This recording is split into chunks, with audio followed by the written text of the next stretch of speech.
இப்ப இந்த பஸ்ஸுக்குள்ள bus night பண்றது மாதிரி இதேதான் சேம் தான் வந்து உங்களுக்கு ட்ரெயின்லயும் வந்து ஏசி இருக்கு, பர்த் இருக்கு இல்லையா? அங்க இந்த அளவு தப்பு பண்ண முடியாதுல்ல சார்?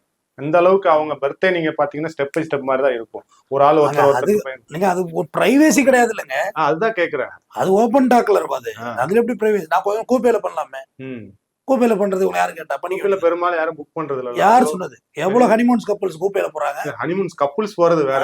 நீங்க யாருனே தெரியாத 2 பேரும் ஒரு பஸ்ஸுக்குள்ளவே பஸ் நைட் முடிச்சுட்டு போறதுங்கிறது வால்வோ பஸ்ல தானே. ஹனிமூன்னா இது பஸ் 3 அவ்வளவுதான். என்ன பண்றது? தேன் நிலவு போற மாதிரி இது பஸ்ல போறாங்க. பேருந்து நிலவு. நிலவு தான் வெளிச்சம் அடிச்சுட்டே இருக்கு. இந்த சைட்ல பாக்கலாம். அதுக்கு வேணா ஸ்கிரீன் போட்டுக்கலாம். வேணா அதுல போய்க்கலாம். அதுல என்ன இருக்கு? ஏன்னா அந்த பஸ் எல்லாம் நீங்க வந்து அது ஆக்சுவலா உங்களை கோயம்பேட்டில் வச்சே நான் பேசி கேட்டிருப்பேன். அவ்வளோ டிரைவர்ஸ் எனக்கு தெரிஞ்சவங்க தான் இருக்காங்க. பஸ்ஸே கொடுப்பாங்க. நம்ம எடுத்து ஒரு ரவுண்ட் அடிச்சு கூட வீடியோ போட்டு வந்துருக்கலாம். நீங்க தான் அவசரப்பட்டு இங்கே வச்சு எடுத்துட்டீங்க. லைவ்லயா போட்டு காமிச்சிருப்பேன். இந்த பஸ் எல்லாம் உள்ள போய் அது கண்டிப்பா ஒரு நாள் நான் ஷூட் பண்ணி தர்றேன். உங்களுக்கு என்ன ஹெல்ப் நான் பண்ணி தரேன். ஏன்னா என்னோட சக நண்பர்கள் அவ்வளவு பேர் இருக்காங்க டிரைவர்ஸ்.